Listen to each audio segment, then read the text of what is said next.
Season 1.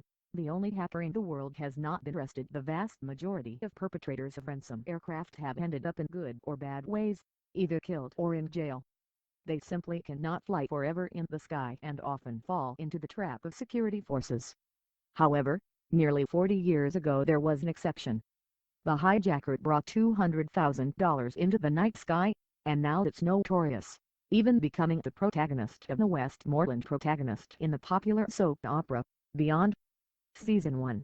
The story of 37 years ago Portland, Oregon, November 24, 1971, is still bustling. A middle-aged man, wearing a white shirt, a black suit, sunglasses, and carrying a briefcase to the counter. Nothing special. Everything is valid. About half an hour later, a man named in the ticket, Dan Cooper, boarded a flight to Seattle, Northwest Airlines 305, sat on a chair 18C calling whiskey and soda. The Boeing 727 took off for a while, and Dan Cooper called an air hostess to hand over the piece of paper. Not familiar with the type of acquaintance, Josephine, a flight attendant named Still smiles hand to receive the piece of paper and put into the bag. Seeing this, Dan Cooper said, "It's best to see that paper, I have a bomb." Josephine shivered as she thought about the possibility of being robbed. In the eyes of the man, Josephine knew this guest was not joking. Calm, Josephine picked up the newspaper and read, "There is a bomb in my case, and I want you to sit down next to me. Josephine has instructed." Wrists open, Josephine looked inside with strings, batteries and 6 pink tubes. He went on to say, "By 5 p.m. tonight, you have to prepare me $200,000 in cash in my backpack, and I need 2 parachutes in front and 2 parachutes." The plane landed, immediately to the oil. "This is serious, I'm not kidding." The seriousness of the incident made the heart beat on Josephine's heart. Surprisingly, she did not feel scared at the time because the man seemed unwilling to risk his life for his money or seemed as lavish as the bandits to escape. On the other hand, when he completed the request, he still collected $20 to pay the wine, politely told Josephine to keep an additional $18 in cash. The staff was very friendly and helpful. Boeing 727 landed at Tacoma Airport, Seattle 2 hours after the scheduled time. At the request of hijackers, $200,000 of the $20 and $4 umbrellas were carried aboard. Aircraft refueling. After Northwest Airlines satisfied the request, the kidnapper dropped all 36 passengers and 2 crew members, then ordered the pilot to fly to Mexico, taking him and the rest of the crew of the pilot. Operation. The sniper was fired by the FBI because of the fact that the hijackers did not give them the chance. When the Boeing 727 was in the air, the hijackers were very professional, maintaining a height of less than 10,000 meters, tilting 15 degrees. After that, the hijackers put on their backpacks. Before and after. The kidnapper opens the door, launches, turns his umbrella and goes into the dark. Another surprise happened. Before the umbrella, the hijackers still had one head for each other on the plane of $2,000. Season 2. The only kidnappers in the world have not been arrested. The investigation has not ended. Shortly after receiving the news of the $200,000 robbery, Marshall, the FBI quickly mobilized forces to conduct a large-scale search in the field of robbery. The terrain is complex, with steep mountains, fast-flowing water, high-density honey, many American lions and black bears. The FBI hopes to find an umbrella, a body or at least a $20 bill. But after a few months of searching, and even mobilizing the submarine to sweep the lake nearby, the FBI's team of experts has become blatant. Along with the search, another FBI investigation team also began investigating prospects Dan Cooper. But the results show that it is just a fake name. On December 8, 1971, the U.S. Department of Justice announced the dollars it had given to hijackers and called on people to immediately report to the authorities. Then they see who uses the coin. Series has announced. However, Dan Cooper still bother. Dan Cooper's only relationship is that he knows how to parachute and parachute very well. That night, the weather was extremely harsh, but the hijackers had nothing to show fear. It is speculated that Dan Cooper joined the Army, even in paratroopers. Dan Cooper's extensive knowledge of the aircraft and geography of the area where he dropped the umbrella also narrowed his scope. Add to that the character of the invader. According to those who talked to him on Flight 305 on November 24, 1971, Dan Cooper was a good guy. The man with the longest robbers, feminist F. Safina also said that while controlling the plane, extortion, Dan Cooper has no rude action. The opposite is very emotional and calm. With the help of the Mistress X Safina, the FBI obtained the portrait of Dan Cooper, then issued a similar arrest warrant. 5 months later, the financial robbery took place in the United States to extort money. The Richard McCoy helicopter, a helicopter pilot in the Vietnam War, carried $500,000 to parachute in Utah. But he only hid for a few days when the FBI summed it up. At first, it was suspected that Richard McCoy and Dan Cooper were among the two who had the same characteristics. But Richard McCoy refused to recognize himself as Dan Cooper, and the results of the investigation later proved this. Richard McCoy was sentenced to 45 years in prison in the 1980s. U.S. police caught up with Dan Cooper. An 8-year-old man accidentally found a $5,800 bag buried in the ground near the Columbia River. It is worth mentioning that $5,800 in a $20 bill, though decayed, can still determine the serial number that coincides with the $20 bill that Dan Cooper offers. The FBI held an immediate search in the area, but no other progress was made. With time, Dan Cooper gradually became mysterious. People call this imitation Robin Hood pilot. He even became the protagonist of the Westmoreland protagonist in the popular drama Prison Break, an inspirational source for many books, Rock and Small Towns. Burial in southwestern Washington is also known as where Dan Cooper landed. The only 3 hijackers in the world have not been arrested. What is Dan Cooper?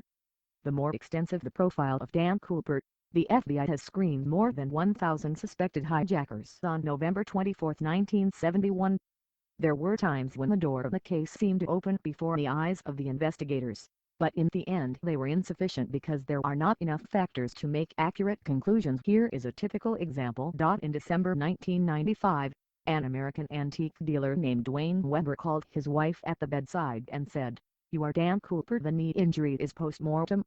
But let this secret follow you into the grave." 11 days later, Dwayne Weber arrived at 9 Springs after a long day of kidney failure, at Pensacola. 2 months after her husband's death, Joe's wife's name is Dwayne Weber called the seller of her husband's car.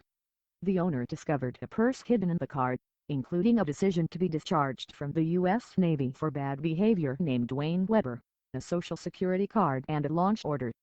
John C. Collins. Dwayne Weber once told his wife about the theft of wine under the name John C. Collins.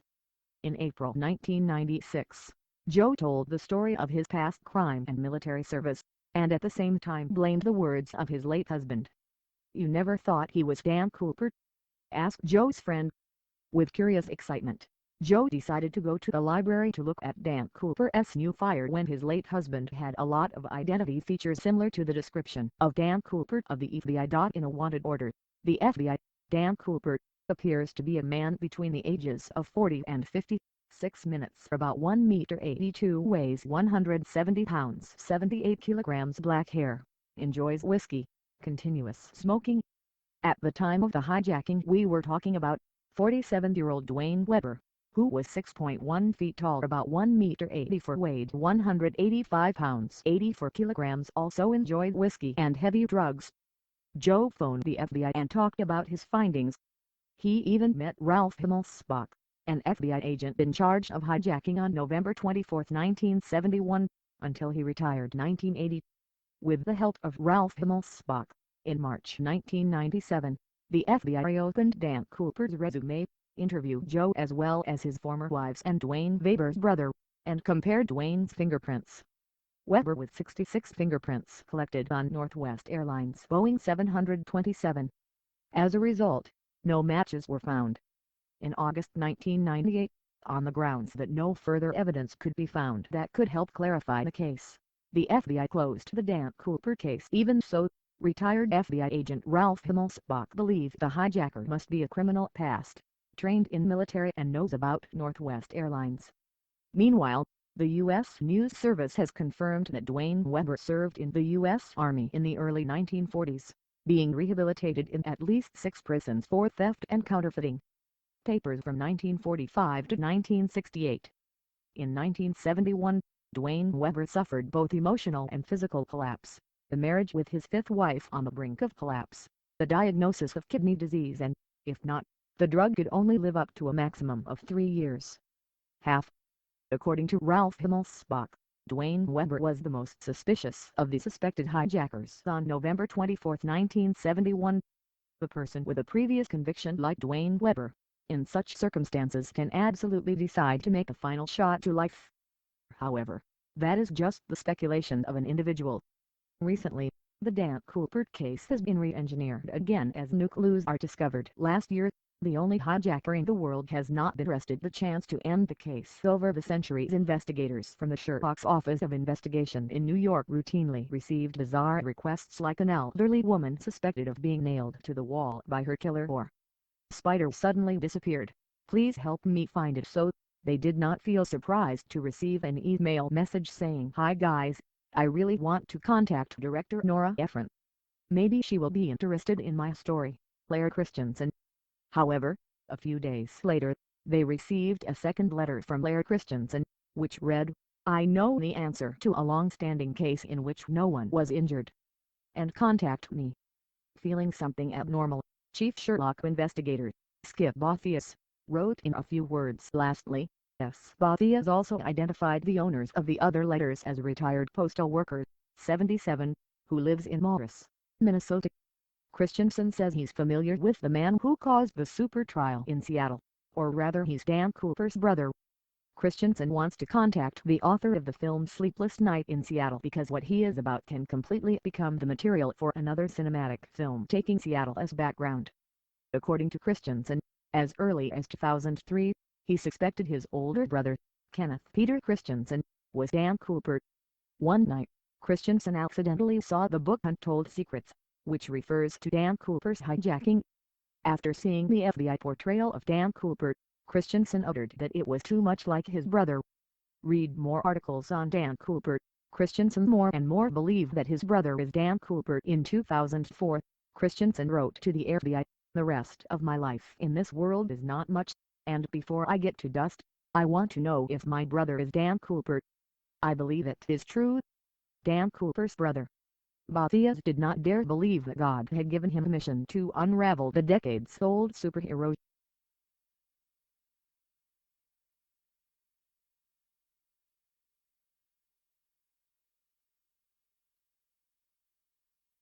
K.P. Christensen was born in 1926 in a farming family in Minnesota. The Christensen brothers each one counted.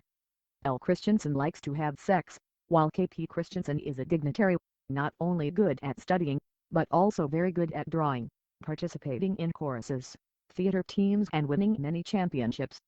Races. Upon graduating from high school, K. Christensen received the invitation of 12 private universities. But the war changed the life of K. Christensen. In 1944, K.P. Christensen joined the Army, serving in the U.S. Air Force's No. 11 Amphibious Division. After being discharged from the Army, K. Christensen was admitted to Northwest Airlines, working through the careers of mechanics, service personnel and finally cashiers. Work is hard, but the income of K.P. Christensen is still very low. The highest is only over $210 per month. Unlike his colleagues who regularly attend meetings, strikes demand increased pay, reduced hours, K.P. Christensen spent that time to work outside to increase income. However, L. Christensen said that his brother was very angry with the Northwest airline and that was the main motive for K.P. Christensen to decide to run the ransom ticket, forcing the Northwest airline to pay the price. If you compare K.P. Christensen's picture with Dan Coulpert's portrait sketches, they are almost the same. Photos of K.P. Christensen were brought to Xafina, a stewardess nearly 4 decades ago who had spent most of her time with Dan Coulpert, now living in South Carolina, to help identify her. In dozens of pictures of the suspected hijackers on November 24, 1971, Safina's eyes were drawn to K. Christensen's portrait. According to Safina, the ear, lips, forehead and hairline of the man in the photo are very similar to Dan Coulpert, but she did not dare to say that it was the man who caused the hijacking on November 24, 1971 by the time was too long.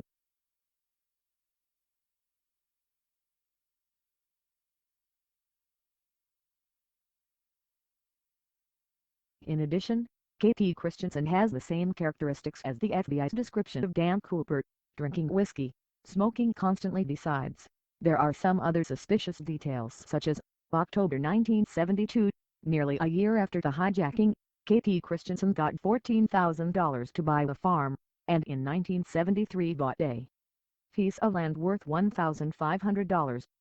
In addition, before losing to cancer in 1994, K. Christensen called his brother. "I have something to tell you but can't not say. One can't not ignore the source of information." The FBI agents began investigating the hope that the secret of Dan Cooper will soon be lifted. Appointment for you in the following video.